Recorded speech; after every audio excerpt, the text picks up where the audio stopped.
Bubbles présente, se protéger des maladies neurodégénératives, carburant au café. Commentaire, de qualité et correctement préparé, faudrait-il rajouter.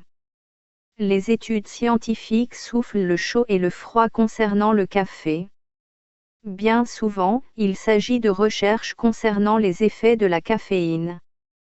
Gardons à l'esprit que les effets d'une molécule isolée peuvent être très différents des effets du totem de la partie de la plante utilisée, ici la graine.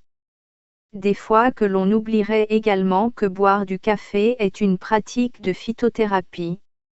On conviendra donc que, la dose fait le poison, la préparation également, que les prédispositions génétiques des uns et des autres font que ce qui est bon pour les premiers ne l'est pas pour les seconds, que ce qui pourrait être bon un temps ne l'est pas forcément tout le temps, à cause d'une dégradation éventuelle de la santé, intoxication aux métaux lourds, porosité intestinale, etc., qu'inversement, une amélioration de la santé permet de profiter des bienfaits de quelque chose qui nous était interdit auparavant, qu'un aliment ou un remède peut être bénéfique seul, ou nocif s'il est mal accompagné ou ingéré au mauvais moment. On pourra alors acheter du café bio, moulu et préparé avec une eau de qualité, pour profiter de ses bienfaits, en étant attentif aux signaux que le corps sait nous envoyer quand nous absorbons un aliment qui ne lui convient pas. Le café et ses vertus thérapeutiques. Comment le café joue-t-il avec notre cœur? Fast-food et café ne semblent pas faire bon ménage. Le café en capsule serait plus nocif pour la santé que le café en sachet. Des chercheurs, dont les travaux sont publiés dans la revue Scientific Report, ont identifié 24 substances qui peuvent stimuler une protéine qui joue un rôle protecteur contre la démence.